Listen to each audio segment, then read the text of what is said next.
Ladies and gentlemen, please notice that exits are conveniently located at the front and rear of this auditorium. When leaving the theater, we suggest that the exit at the front of the auditorium will allow you easier access to the parking areas. Thank you. Hi, I'm Mike Butler. And I'm Mike Field. And welcome to Forgotten Cinema Now Showing. Each episode, we highlight a brand new release. We'll discuss what we love about the movie or perhaps don't love about it. But don't take our word for it. Go see the movie for yourself. How you doing, Mike? Why do birds suddenly appear every time? I hate this movie. No, I'm just kidding.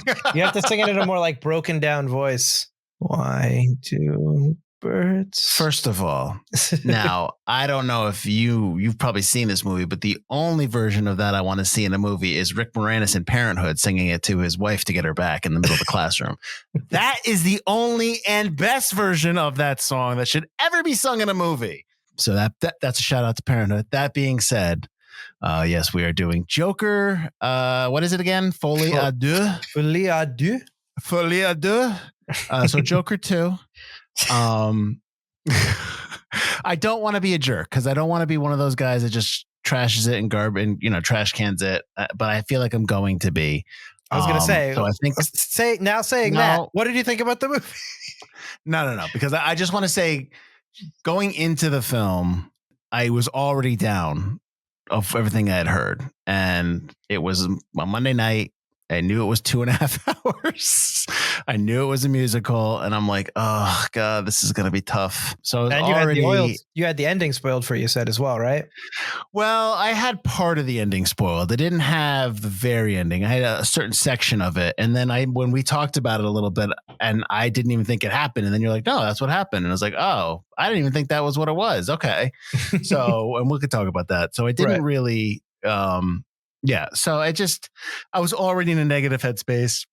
I freely admit that. So I'll try not to let that toxicity spill out here. But yeah, so we're going to talk about Joker as Folie à deux or Joker 2. I want to call it Joker 2. I can't do the whole thing. But as part of our now showing, Mike, I know that we kind of have the same opinion of the movie, but I kind of, before we get into the second film, let's talk a little bit about just briefly what you thought about the first film. So that it kind of can give an idea of where you're coming from into this second film. Oh, I was going to ask you the same thing first. Oh, really? Yeah. Oh, well, go ahead. You go, and then I'll go after that. Yeah. I really liked the first Joker movie. I was pretty hyped up for it. It was an interesting, obviously it's the director of the Hangover movie. So I'm like, he's doing a serious movie, but it's Joaquin Phoenix doing a comic book movie where at that point in his career, I don't think he really needed to. And there was a lot of hype surrounding it. And I was like, I am all about that. Not all about this movie. I was very excited to watch it. I'm a big Batman fan. He's second only to Superman with me, but it's like neck and neck almost half the time. So I love the Batman series. I love most of his villains, and I know a lot about him. So I'm not saying I'm a super fan. When I say I know a lot about him, people on YouTube are going to be like, oh, really? But nobody watches us. True. So I was really hyped for Joker. It came out. I thought the cinematography was amazing. The music was very kind of creepy. I thought Joaquin did an amazing job. I thought it was a very, very, very good movie. When I got out of it, I was like, this is a really good movie, but I don't know if I could really watch this movie again. And then I did recently, just a few months ago with Elise. We were watching it because I have a whole stack of Blu-rays she still hasn't gotten to yet. And I was like, we had a rainy movie night or movie day one day, and that was one of the movies. She really liked it. I still really liked it again. I was less kind of put off by it the second time, knowing what was going to happen. But yeah, I think it's a very good movie that didn't necessarily need a sequel. So yeah, that's kind of where I was going into the second one. Yeah. Oh, that's okay. You were like, why? I don't understand why this movie's being made, but let's see what they got, kind of thing. Yeah, I was intrigued. Okay, obviously he doesn't become the Joker by the end of the movie, if he even was going to be the Joker. And from interviews in the past with Todd Phillips and Joaquin Phoenix, they even said the movie's called Joker, not the Joker, because maybe he's just the one that inspires him. Because obviously by the time Batman grows up, Joker's going to be 80 or 90, or Joaquin Phoenix's Joker.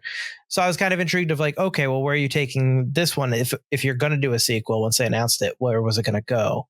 but did you really need one? Yeah, I mean, I think that's a fair point. And I remember when this came, the first one came out, it was like it was a big deal in terms of what exactly he's not Joker, like in terms of who Arthur Fleck was, and he's not, like I know that was a big thing, but yeah. So I this is one of those, the first film I think you can separate the performance of Joaquin Phoenix. I mean, he won the Oscar for it, so I mean, it's definitely his role. So right, he won, right? Yeah, he won. Yep. Yeah.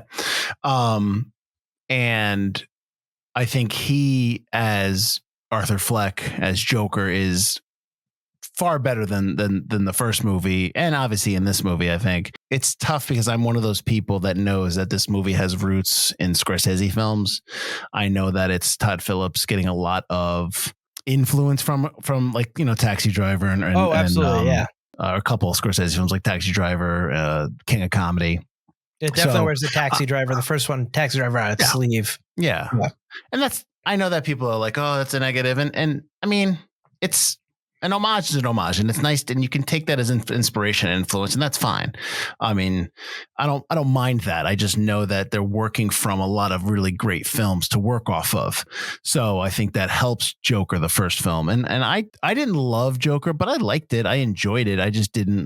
I wasn't like one of the people that like, and that's just the hype machine. Oh, this is the best film I've ever seen. Like, I just wasn't one of those people. But again, I felt the same way as you. Why do we need a second film? A sequel.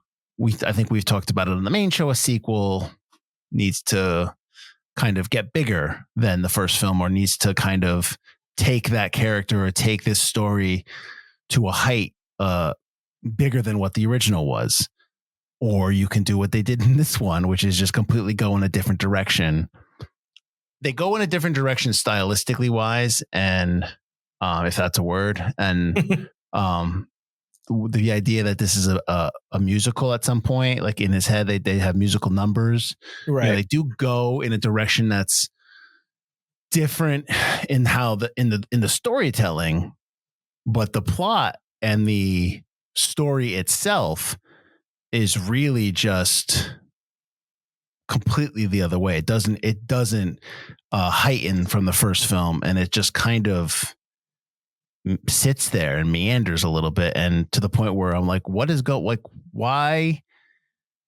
Like, I just was like, why? Like you said, like, why am I watching this? And I think about it 45 minutes, an hour into the movie, I still had that question. I'm like, I don't understand why this story needs to be told to me. Do you know what I mean? Like you said, the story should be bigger, which isn't necessarily true, but your character needs to go on a different journey. But even this one, like the stories, it needs to at least be equal in scope. It can't be smaller. And this one is so small. The story is so like almost a nothing burger. It's almost a compendium to Joker. It's just his trial. And it's just not worth 2 hours and 20 minutes of storytelling, which is why I think so much of it's just padded out and just like you said, with like 45 minutes, an hour into it, you were joking like, check that out. Yeah, bro. Yeah, check that out. Check your watch. What time do you think it is? Like, it's ridiculous, like how long this movie feels and how pointless it is, and how like much extra stuff there is, and when the trial itself should be the point of the movie. Or even his relationship with Lee, aka Harley Quinn. It's like neither of those two things really equal out to 2 hours and 20 minutes of story. I feel like there's so much padding of just a close-up shot of Joaquin Phoenix looking sad or smoking his 917th cigarette. And it's just kind of like there wasn't the story to support this film, but they did it anyway. Yeah. Yeah. Let's talk about the story first. Let's go into that and just kind of like the storytelling decisions and I'm gonna bring up one with Harley. Her plan is she tells him, like, you find out that in the movie that she's lying to him about why she's there and how she got there, and because she wants to get close to him. She's clearly, obviously, not all there, apparently, so maybe it was good that she checked herself in. But he's like, you checked yourself in to be close to me. She's like, yeah. It's like, well, you checked yourself into B-Wing, which is the, minimum security prison. Not even prison, but it's minimum security situation. You're not really, it's the mental institution. It's Arkham Asylum. It's Arkham Asylum, yeah. Yeah. He's in E-Wing. There's no way that you think that you're going to ever cross paths with him if you're just going to be in B-Wing. You have to get yourself in E-Wing to want to be next to him. I really just never chance that she could see him. Yeah. I never got that. Like, that was really her purpose to begin with. Like, it was a lucky coincidence. And she was like, "Oh, I can do something with this." But that's what she tells him that I know she only tells him this. But like you said, what's her plan? Yeah. What's the end goal of all this? To be famous, to kind of glom off of it? Like, I feel like maybe that's it. Mm-hmm. Like, I feel like, I think if you're going to make that statement, and like in the first film, a lot of it was just, Gotham is a terrible place. People are just out of control. People are looking for some kind of rallying cry. They're fed up with the rich. They're fed up with just the government and all that stuff. Like, that's kind of like, and like that's kind of, well, where like all these people, like almost like Fight Club, everyone's just angry and they don't know what to do. Yeah, they rally around the Joker instead of Batman. Right. It's kind of like all opposite. Yeah. So in this one, you don't have any of that. You could, to your point with Harley, with Lee, where you could have her, like you said, like maybe she's somebody who just wants to be famous, and so maybe you have an opportunity to tell, to kind of tell that part of the story, and just kind of like people that are users and uses Fleck, and Fleck is naive, and he's romanced into being somebody he thinks that's going to be pleasing somebody, then he should be disappointed, and like all that stuff. Well, again, we don't want to rewrite the film, but like you have an opportunity to do that with Lee, to make her somebody who is disingenuous and is only in it to make herself successful and famous. But you don't do that.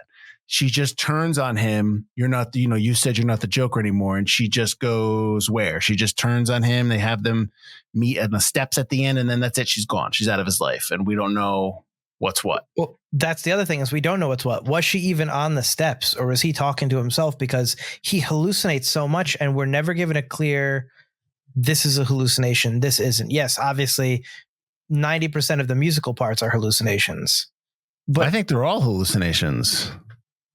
Well, yeah. I mean, there's a couple of parts where he's singing on the phone actually happens. I think. Yeah. You can like that stuff. Yeah. But all the other stuff, every conversation with Lee, I can't trust, because you've already shown me from the first movie, I couldn't trust any conversation he had with his quote unquote girlfriend in that movie.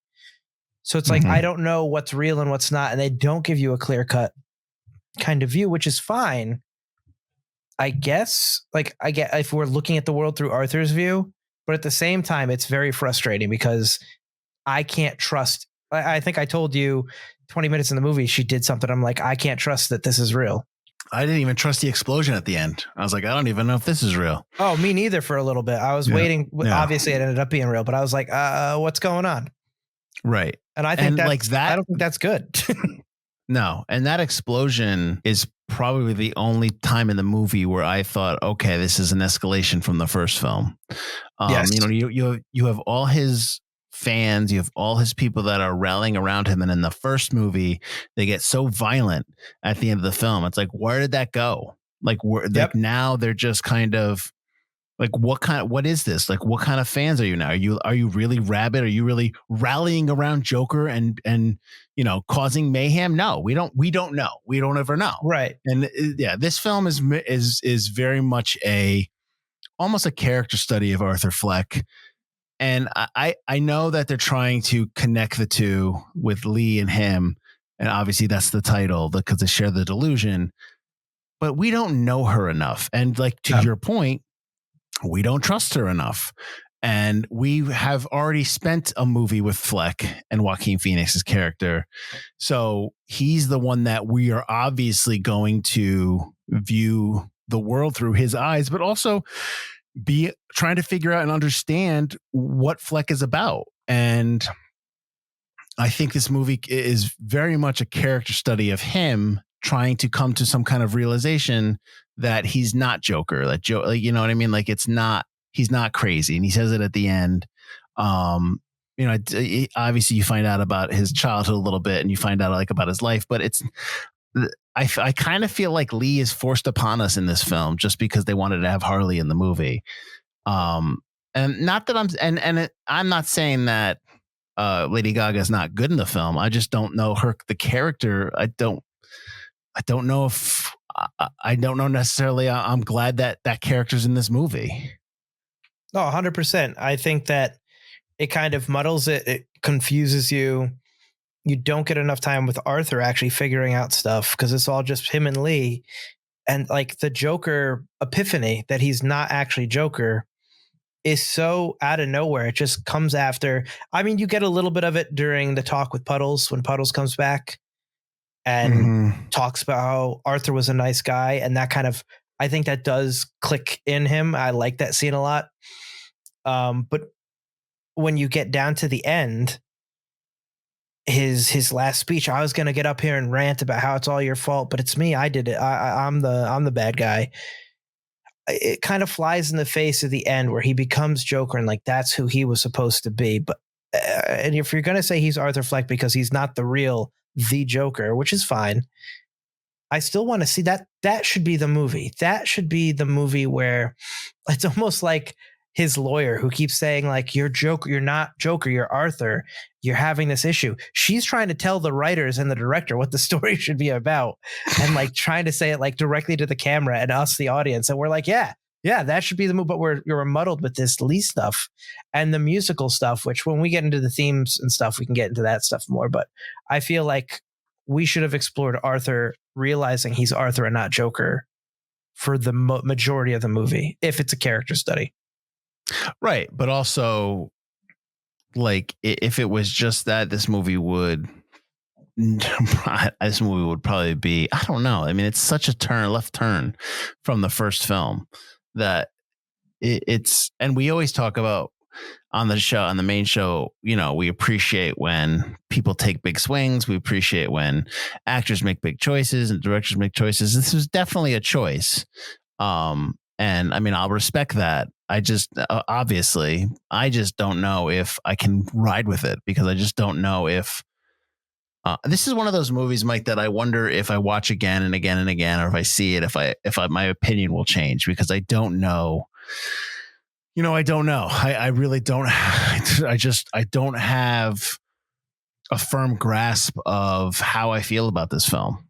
I usually on the main show, when you say that, or even these now showings, I usually disagree with you about like, I need a second chance. Like your opinion should be your opinion and it can morph a little bit over time, or you can like things that you didn't like before, but still kind of have the same opinion. But like in this one, I was thinking about earlier today, it's like, do I need to watch it again? Was I not watching it through the right lens? But at the same time, I don't know.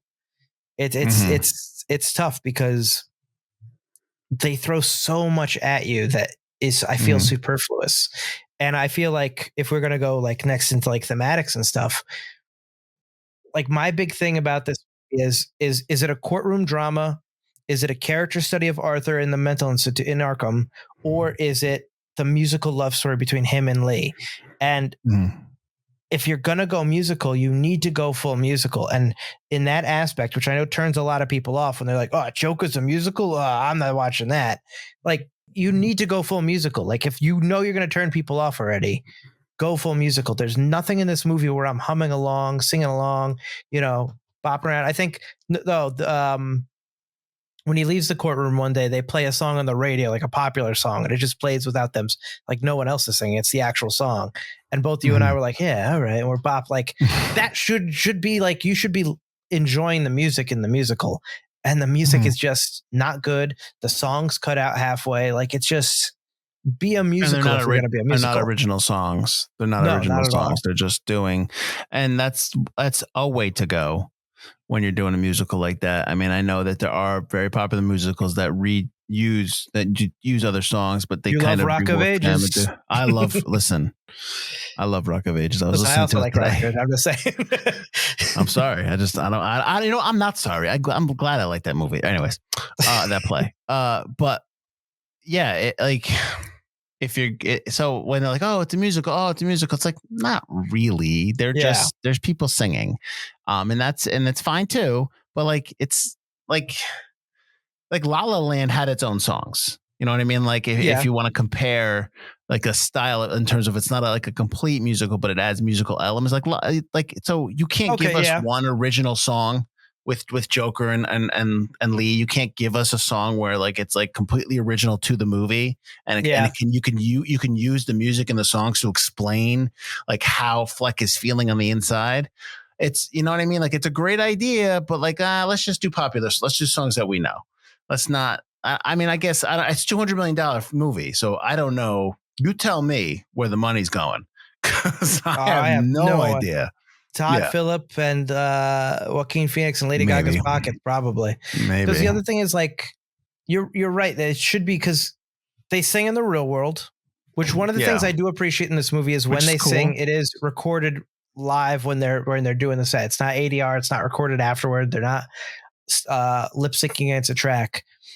But when they're in Joker's mind, when they're in Arthur's mind, which I think it's more Joker's mind when he's in his musical form, he's more, his face is painted and he's more calm, sure of himself. Why can't that be original songs, and the stuff they sing outside of that in the real world be real songs? I think you're right. That's a wasted opportunity. And the fact that they're sung so haphazardly half the time or cut in the middle, like, I don't know. I just feel like they should have gone full musical, or give me a courtroom drama that's a big courtroom drama. Give me like an Aaron Spelling type thing or whatever, where it's just like a Law and Order episode that's 2 hours long about the Joker. That might be cool too. Or give me Arthur in the asylum more. Let me see him rally these inmates, because that's a part I really liked, is when toward the end during the court case, all the people are like, when the saints go marching, and they're all like rallying around Arthur. I'm like, oh, he's becoming the Joker again. He's getting his people. He's getting those kind of psychopaths. And he really doesn't, which is another thing. Like you said, when they first leave Arkham Asylum, I wanted to know what Gotham was like, because we left Gotham in a worse place than it was in the first movie, which already was a worse place. What's the garbage situation like? Did they clean up the trash? What's the repercussions of Thomas Wayne and Martha Wayne getting murdered? What's going on with Bruce now? You've set up so much stuff. And like you said, the clown army, what's going on? And you don't address it at all. There's not one single, like, in the background newspaper report or news report where they just kind of give you a little bit of background information. Like, we haven't seen this place in 4 years or 5 years. What's going on with Gotham? Well, I meant as the viewer. It's been 2 years, but I meant like, I got you. Like, we haven't been back here in like 5 years. What's going on? Yeah. I you don't want to get inside people's heads, and you don't want to get inside, you don't want to guess things you don't know about, but it seems that the answer to those questions, I don't think they can be answered. I think maybe people didn't know themselves. It feels like there's a lot of hesitation and unsureness in the storytelling in this movie. Like you talk about, like, what kind of movie is it? Is it a courtroom drama? Is it an actual full on balls out sequel to Joker? I think maybe all of that it wanted to be, but they just, maybe for some reason it didn't get there, and they were just, I don't know, because those courtroom stuff, the courtroom scenes were uninteresting. The questions, I mean, I found the character of Harvey Dent to be smug for no reason. Yeah, he wasn't a very good, I didn't feel like he was, which is kind of Joker's thing to turn it on its head, of like the good guys being bad guys. But yeah, He wasn't a good, honest district attorney. He just sounded like a vindictive little prick. Like it wasn't, you want him, if he's a smug character, that's fine.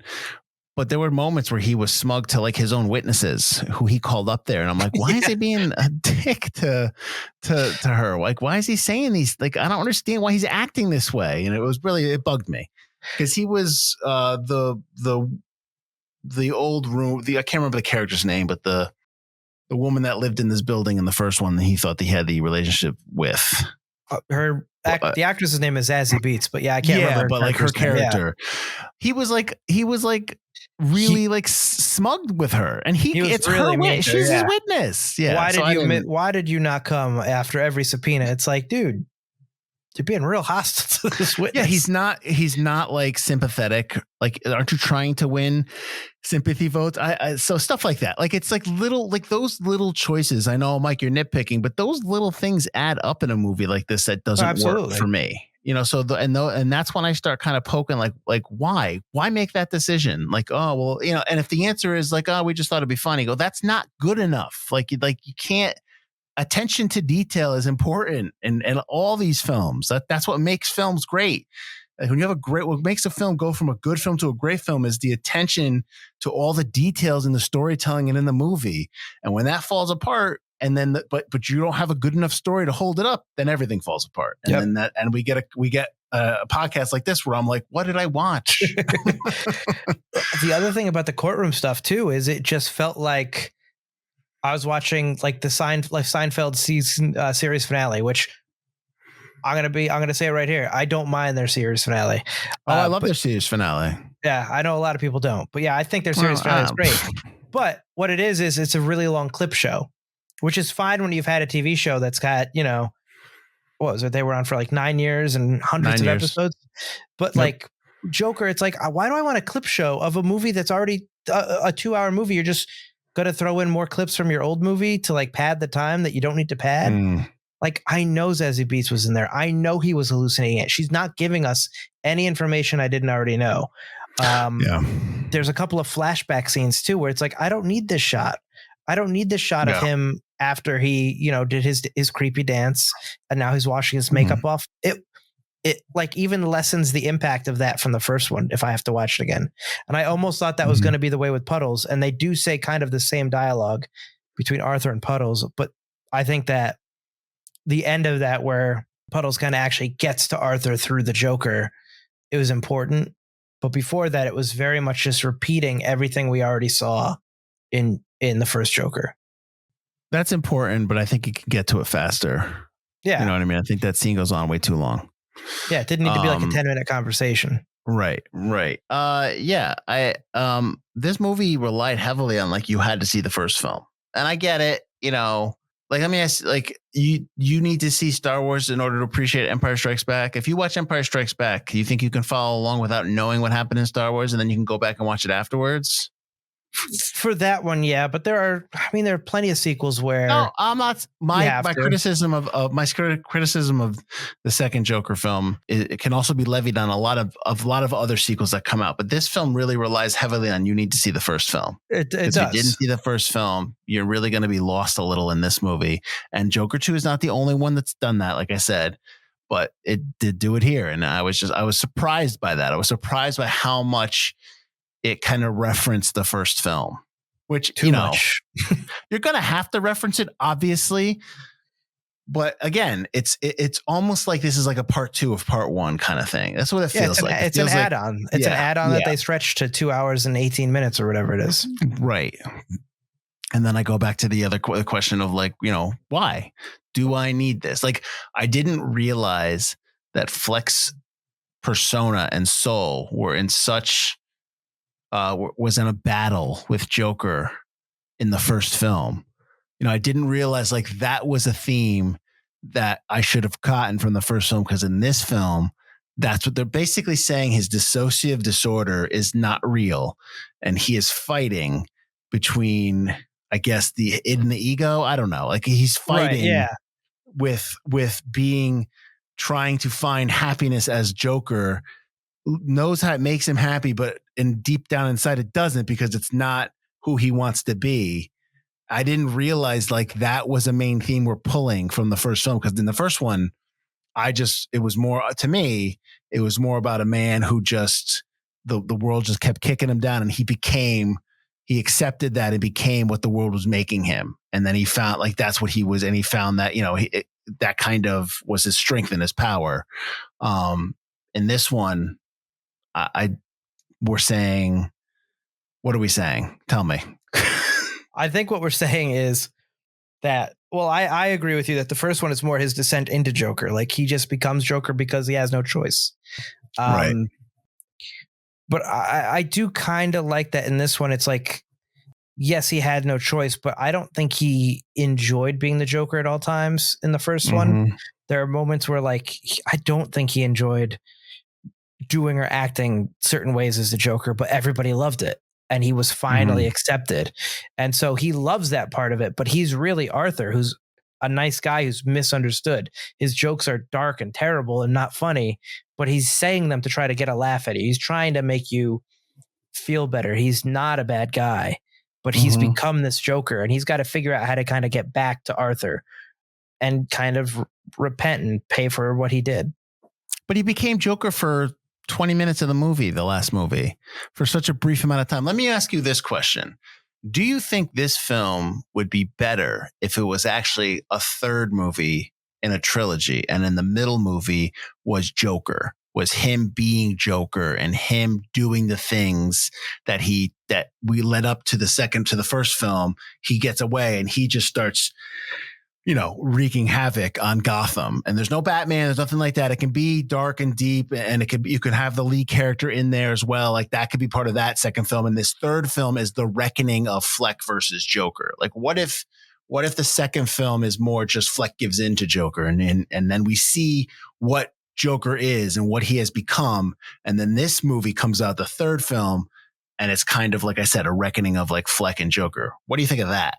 I like where your head's at. Let's talk to the studio execs. But I think that's definitely writing your own movie. But I do agree with that. No, I get it. I think it would have been nice to see Joker especially if he's not the real Joker. He's kind of this screw up, fuck up, like bad Joker. Let's see that. Let's see him kind of take on Gotham with his posse, and maybe they make choices that he's not comfortable with, and he's torn between being loved as Joker and making these terrible decisions that Arthur himself is like, I don't know about this, guys. And then and then the third movie, you get more of a like, who's to blame? Is it the Joker? Is the Joker really? You get the revelation that Lee is using him. In the second film, you meet Lee, and then you see that you know that she's using him, but he doesn't know that until this third film. So I know we don't like Lee the was films, the real. If Lee was the real Joker in like a second film, right, using his name to do her acts of violence on Gotham, that would have been way better, because at least then I would have known what Lee was all about. Right. I agree. I actually think that, because I know that I've already come on here and said, like, I don't know what to think about this film. I don't think this isn't a poorly made movie. I just think it's a little bit of a mess storytelling wise. And I don't, and the choice and the musical choice, and just kind of, we kind of talked about that a little bit. I just think a lot of stuff is not working together. It just pieces don't fit, but I don't necessarily like, this isn't something that's like it's not garbage film. No. That's the thing. Like when I came out of it, I was like, what did we watch? Oh my God. But the more I think about it, it's like, some of the individual parts are still deep and well done. The music choice is brave if poorly executed, or just not executed widely enough. Like I said, the puddle scene is really good. So some of the, like at the end of the puddle scene, there's parts of it that are disparate and different and interesting. The cinematography is still, I think, really, really good. But yeah, it's just kind of a mess. It's just big mess. This movie is a jigsaw puzzle that's missing about 10 to 15 pieces to really make it the actual puzzle. That's what it is. It's missing pieces. And you got some pieces that are connected the wrong way. Like that's not an end, like that kind of thing. So, I get, I mean, I don't have a problem with Joaquin Phoenix. Like I said, I thought he was good. I don't have a problem with Lady Gaga. I thought she was good. I don't understand why Harvey Dent's a smug jerk, but that's fine. Brendan Gleeson, I thought was really good. I liked him in this movie too. He was good, but you don't Brendan Gleeson's character, who's one of the guards there, you kind of know him, but you don't really get to know him until the ending, where he gets embarrassed. His true self. They decide to, have their way with him. And he kills the kid, and he kills the other kid. Yeah, and they don't show it. Like they don't show that. they don't show a lot of that stuff. They don't show the scene in the shower. They don't show when he does to the kid when he finishes him off. The only time you see any kind of violence is when Joker has his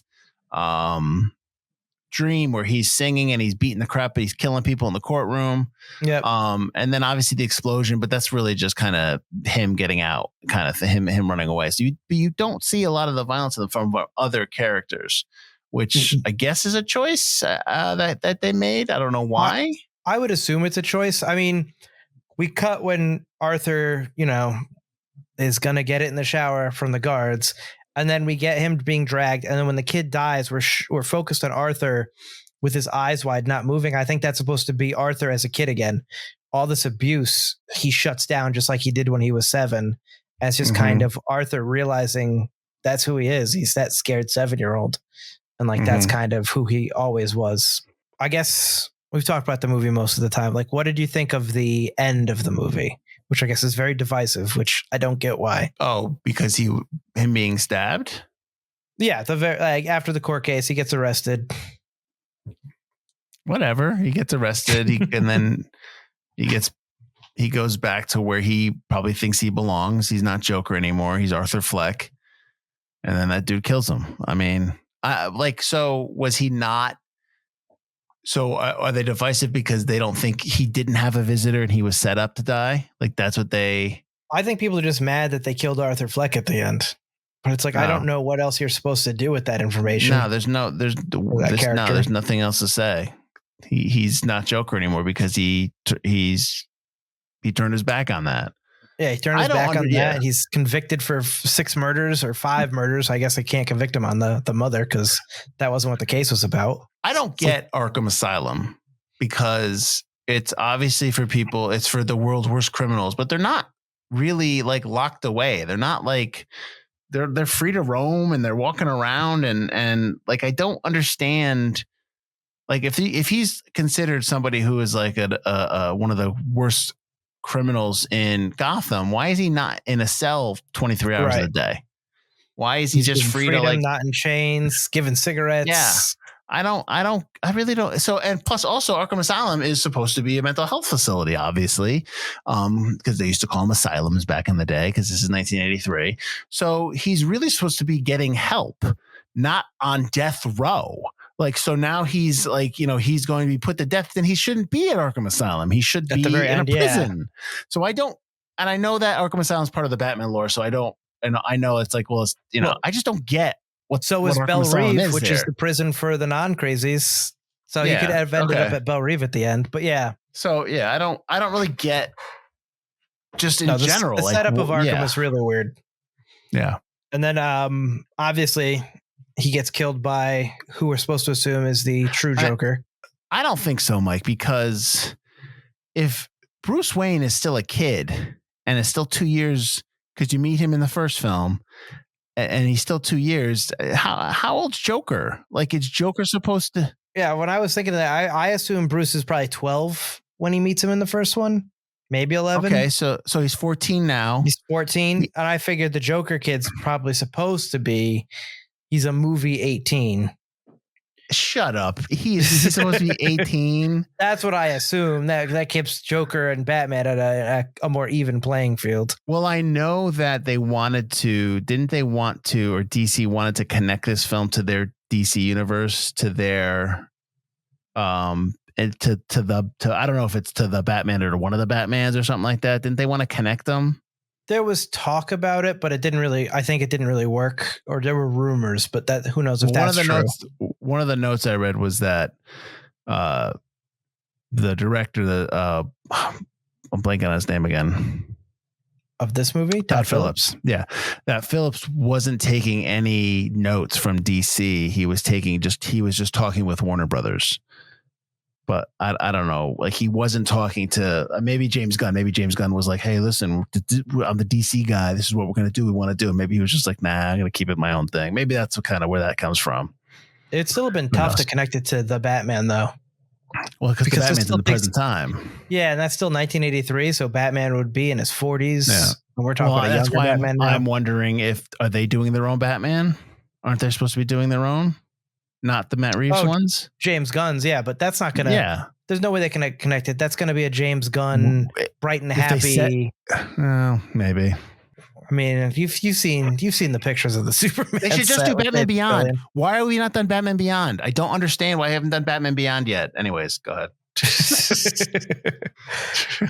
I don't know. I liked that it was maybe the real Joker that kills him, because I like that joke that he tells, like being disappointed in the Joker, like almost spawned this psychopath to become the true Joker. Like that joke kind of makes me think like he was mad about Arthur Fleck's decision not to be the Joker. The scars and the Dark Knight with Heath Ledger, he's got the scars in his face. That's the smile. Is that in the comic? Is that from the comic, or is that something from that movie? I think in Dark Knight it was created for Dark Knight, but since then different comics have used it. Okay, because obviously at the end of this, you kind of see in the background after he stabs Fleck, even though it's out of focus, he's cutting his mouth up to put the smile on his face. But then I'm like, okay, but that's not from anything from the comic lore in terms of original comic stuff. If you're doing that because you saw it in Dark Knight with a Chris Nolan movie, like I don't understand what we're doing here. Why are we referencing another film? What I think would have been better, because it would have tied back into the end of the first Joker, is if he used Arthur's blood and did like the finger thing to give himself the smile in the blood. Like the Joker did, like it was kind of Arthur becoming Joker in the first film. So that's what this kid should be, to becoming the Joker in this film. Problem is, they did that already, but they do that already with Lee in the courtroom in his dream sequence. She takes the dead part. So you've already done it. If you don't do that, I hear you. Then that makes sense. Like I said, I don't think it's an IMAX film. I don't think it should. It's a waste of an IMAX film. It's a waste of a screen. So, and quite honestly, you could probably, I think you can wait. I mean, I don't know if this is a film that you need to see in theaters. I get why you would say that, because you want people in theaters. I understand that. But if we weren't watching this film for now showing, I would be waiting for this on VOD. I'd be waiting to watch this at home. It's not something that I'm like, I want to see this in the movie theater. I don't know how you feel about that. I mean, it's a bigger film. It's a sequel to a movie I really liked, so I would have wanted to see it like when it came out. As soon as possible. Yeah, right. Yeah, I also know it's the type of movie that would be spoiled immediately. Like I'm shocked I wasn't spoiled like you were about parts of the ending. Kind of like I was with Deadpool. Like 5 minutes before I went. Yeah. 5 minutes before I go into the theater and somebody's posted an article where Blade's on the front page 2 days after it came out. It still pisses me off. But yeah, you could wait for it. I think, I don't even know if I would recommend it to people though. Like, I don't know if because if you loved Joker, I think I'd still be hard pressed to be like, well, you'll really like this one, or you'll like this one, or find something in it. Yeah, I don't think you're gonna get a lot of people who love Joker are gonna be like, oh, I really like this one. I just think they're two different films. Yeah. I think you recommended though because you saw the first one. Don't you want to see the second one? Don't you want to see his character? What happens to Fleck? So I think you're still gonna get that, but it's definitely what happens to him is pretty much exactly what I figured was going to happen to him. His scrawny ass is going to get shanked in prison. Pretty much. But yeah, I mean, if somebody really loved it, they're going to watch it regardless of my recommendation. Sure. But if someone's like, I would recommend Joker, the first Joker. Sure. Like I'd be like, hey, you like that? You should watch this. Or if you're a Joaquin Phoenix fan, you should like this. Or you like dark crime films, you should watch this. And if they go, should I watch Joker 2? I'd be like, you can if you want. I just couldn't sit there and be like, based on my recommendation, yes. Like wouldn't be sitting on my end cap in my video store, if you know what I mean. Like you tell them Mike Butler said, yeah. Joker might sit on my end cap, but Joker 2 definitely, or Folie à Deux definitely wouldn't go on my end cap. So you wouldn't buy this on DVD or Blu-ray? I don't think so.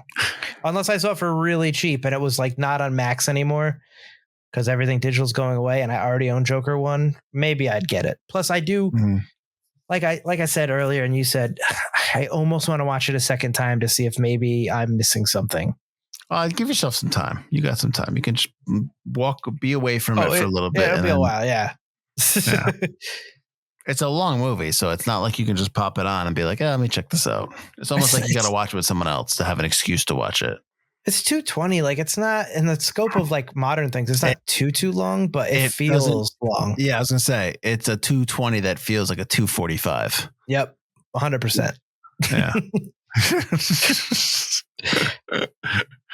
Awesome. Yeah, I mean, make your own decisions. Obviously, we hope this helps you out. This is just a quick reaction, but I guess, Mike, what do you want to say here? Where can they find us? We are Forgotten Cinema. We are Wild Stallions. Oh man, I am Bill S. Preston, Esquire. I'm Ted Theodore Logan. Why did I pick Bill? I should have been Ted. I don't know. You should have been Ted. I should be Bill. I just started it. Sorry. So like, we're Forgotten Cinema. We talk about forgotten films, usually that seem to be forgotten by audiences, whether it be because a more popular movie came out at the same time or the film simply didn't catch on with an audience in its initial run. We'll discuss what we love about it, didn't love about it, give you fun facts about its production. And that's every Wednesday. We are currently knee deep in our Forgotten Horror season 6. Which is part of our Forgotten Cinema season 19. Check that out. Check that out. 18. We've got season 18, right? Season 19 is what we're filming now. We've got hundreds of episodes for you guys to watch. A bunch of them now are filmed on YouTube. Originally, it was an audio only podcast, but they're all on YouTube. They're all on Spotify, everywhere you get your podcasts. Check those out. If you like us enough, check out our website, ForgottenCinemaPodcast.com.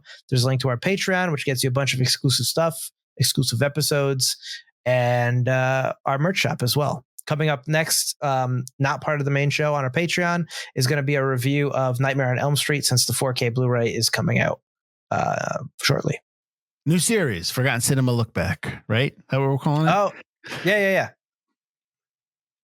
And then I don't know when this is coming out. I assume this week. Yeah. So our latest episode will be out for Forgotten Horror, which is for 13 Ghosts, 2001 film. And then next week you'll have Dog Soldiers. I believe it's Dog Soldiers. Cabin in the Woods. No, it's the Cabin in the Woods. It's Cabin. Okay.